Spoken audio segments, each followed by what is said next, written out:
Okay. So I had the chance to watch your video. Yes. It was awesome. Thank you for taking that. Thank you. Yeah. Very welcome. Yes. But let's talk first about, so our action step from last time was engage all students within the stamp, and we talked about writing the big idea, and then really confirming or disproving with a second student, and then using the student language to really stamp that big idea. Yes. So many nice things, but what I want to hear first from you is just like in reflection, like what do you feel most proud of from that lesson? Just being more patient and drawing it out as opposed to leaping at the first kernel of correctness that I hear and filling in all the blanks myself. Yeah, yeah. I definitely have to resist that urge. I was just in Bill's room and I was like, oh my God, resist the urge. Right. A couple of things I think that I just like really wanted to celebrate. One was like when you first called on Rigo, and he kind of gave you this like half answer, and then I think that was this really beautiful moment where like you pushed him to kind of be reflective about what he had just said, like say it cleanly. You got the best answer you could from him, and then you let another kiddo kind of like take it home. That was awesome. And the impact of that, right, was like he didn't get let off the hook. Right. And I mean, at the end of the day, like kids are kind of like, oh yeah, like this is how I would say that. Right. Did you see that impact throughout the rest of class?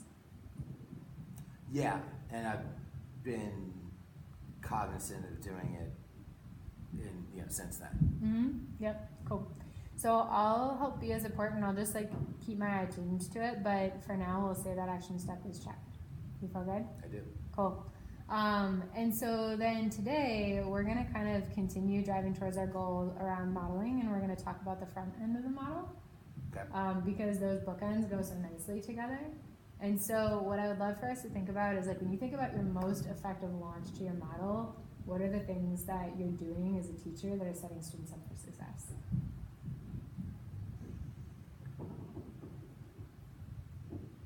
See if I'm on the right track. No, you're here, good. But I mean, I guess just some kind of engaging hook like this. What we're doing is about to be important either from an interesting point of view, your life point of view, building towards a bigger project point of view. Yeah. This is going to be on the test point of view, whatever it is, making sure that there's some kind of coming up next, what we're about to do For sure. matters. Like the why. Yeah. And that's like almost the relevance of like the so what. Like you're Right. building an app, so what. Right. For sure. So let's write that down. I think that's one core feature for sure. So if you go into your folder, you've got, I put in the notes template. You're fine, you're good. No rush. And what's been working really well for people is just with that one that says O3 notes template, they're just generating a copy with the date, and it works for both the data meetings and the O3. Or abs debrief, I should say. Yes.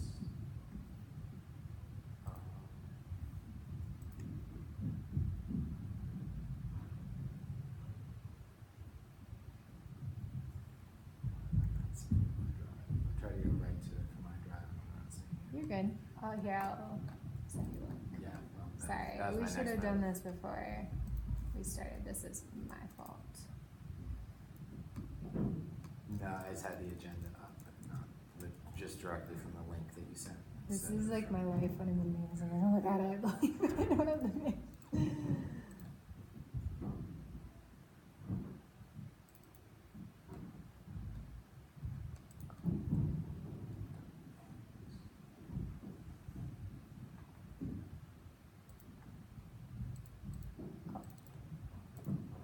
I'm gonna use them.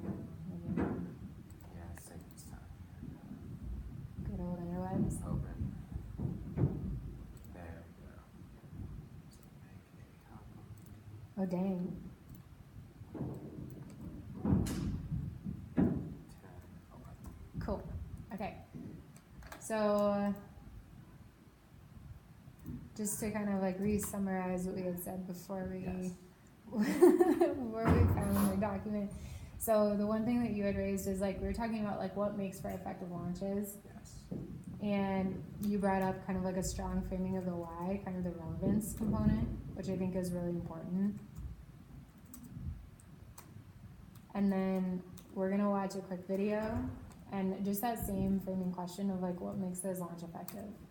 So,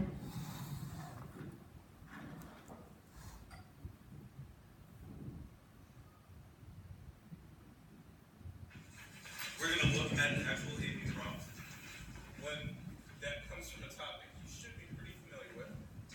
And I'm going to model my thinking for you about how I approach this particular prompt and how I begin to break it down. And what I'd like you to do as I'm going through my thinking for this prompt is to record notes about any of the strategies I use to break down this prompt in a really effective way. So if you notice the key steps I take, any strategies or questions even that I ask myself while I am going through this process, you want to capture it in the space provided. So just so we're really clear, what are you actually doing while I think aloud and I explain my thinking here? Taskia? You're right, taking notes on strategies you're using and basically the thinking that goes along with you breaking it down. Great. Don't worry so much about my annotations here. I'm going to provide those for you. Focus more on the process and thinking behind the annotations. okay. So do like 30 seconds. What was effective? And I'll do the same thing, and then we can kind of like spar back and forth with what we noticed.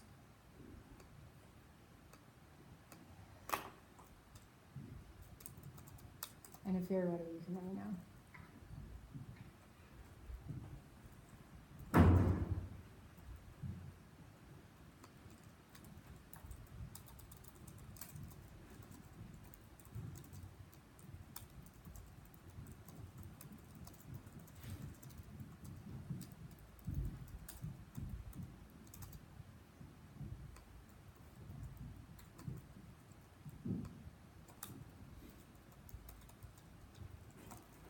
Okay, you ready? Yeah. What did you have? Just that you scripted out the next 5 minutes so everyone knew exactly what everyone was going to be doing and what Yeah. they were going to get out of it. For sure. Very clear directions for student behavior, and then CFU on the student behavior. Cool. So I had the exact same thing. I kind of like chunked it into 3 different things. So the first was like framing of productive behaviors, which you named of like what is the student actually going to look like if we're successful. The second being framing like the academic focus of the model, and those 2 things kind of being separate, right? Like what should you be doing, but then also like what should you be focusing on.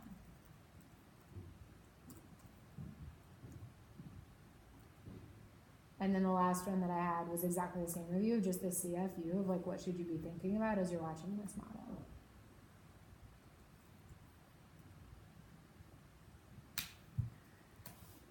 So thinking about those 4 things, because I think you made a really, really important point too about kind of like the why. So with the relevance, the framing of the productive behaviors, the focus of the model and the CFU, where would you, if you're thinking about your practice and thinking back to that model that you filmed, where would you say you want to continue to push yourself? The CFU. Yep. Yeah, just the extra step between the giving of the directions and the starting of the Yep. activity. For sure. And I think that if I can offer a little bit of feedback as well, when I was watching, you were kind of naming like, okay, we're going to take our first unit 2 notes, thinking really clearly about like, this is what you need to be doing. You did that really effectively of like, I should see you with new documents open, blah, blah, blah. Like, what should they get out of it? Like, as I'm going through this today, we're talking about this. Like, this is really the focus of what you should be able to answer by the end. And it's almost like framing your stamp at the end at the Okay. beginning. Because in that model, he goes at the end, his stamp is like, what were my 4 strategies that I used? What were the 4 questions I asked myself? So just curious, because like the code.org curriculum and the code.org calls for so much more doing it and then putting it all together at the end. Yeah. As opposed to spelling out the big idea at the beginning. For sure. And so, I mean, I already break with what code.org does with the explicit vocabulary at the beginning of a unit and all that. You know, I just feel like, you know, and code.org wants us to do so much more. Hey, you go figure this out. And I just have learned that that's 5 minutes we're never going to Sometimes get works back. and sometimes doesn't. Right. And so I definitely do more of a teach, a guided practice lesson, Yep. direct instruction Yep. followed by individual practice. I already do that more than Yep. the curriculum calls for. Huh? And I think it works. But, you think I should just keep going even further and just be very explicit about the big idea at the beginning? Yeah. Or save those cupcakes till the end? I think you have to decide what the goal is around the thinking you want kids to do for the day. So like if you want it to be an inquiry, let it be an inquiry, and then this isn't relevant for that, right? Because Right. it's not really a model, and that's more of like a discussion afterwards. Right. But if you are gonna model, I'd say like get your bang for the buck and make it count, and just be Okay. explicit to say like, hey, Yep. we're gonna be talking about these notes for the next 10 minutes. Like, here's what this should look like on your end. We're gonna be talking today about bites. You really need to be able to summarize by the end of this, like what a bite is and how it's applied to blah, blah, blah, blah, blah. Just kind of like giving them that framing focus. And then adding in the like, and here why it matters. Cool. Do you feel good about that? Mm-hmm. Cool. Okay, so if you were to summarize your action step for this week, we're just thinking about times when you're modeling, so we would say launch models by, what would be the action steps you're taking? Well, I think the specific things focusing on, or you mean everything we talked about, or just Like the things you want to commit to for the next week? the CFUs on student behavior before Mhm. releasing them and being explicit about the big idea right away. Yep. And so let's actually break that down. So launch models by being explicit about the big idea. We're going to break into 2 parts, and I'll give you feedback on these. One will be naming the productive behavior.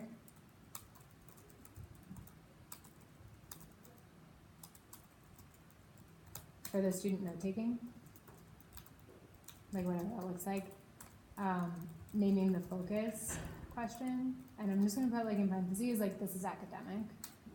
And that's almost like that academic summary, kind of like you're talking about the big idea. And then that last part is the CFU, like you're talking about. All right. Cool? Do you feel good about that? I do. Okay.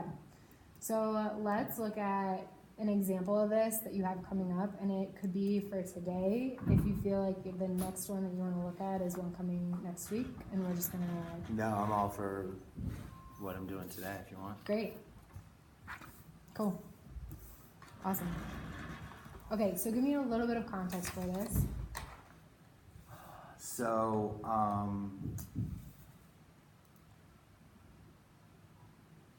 starting off with the just explicit vocabulary Mhm. instruction, and talking about animation, and talking about why, just why this is important for video games related to, I talk a lot about The Simpsons, Family Guy, South Park. Yeah. When we're talking about frame rate, one of my questions is, which do you think has a higher frame rate, Family Guy or South Park? Yep. And it's Family Guy because the characters move smoothly as opposed to the Yeah, stop yeah. motion animation is obviously is happening with In like the 50s. yeah. For sure. And then I walk them through. I have more windows open because I'm on. I walk them through this. Show them the draw loop. Yep. That changes this to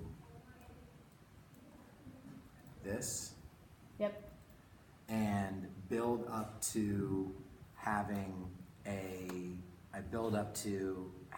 ellipse that moves randomly around the screen, turning different shades of red.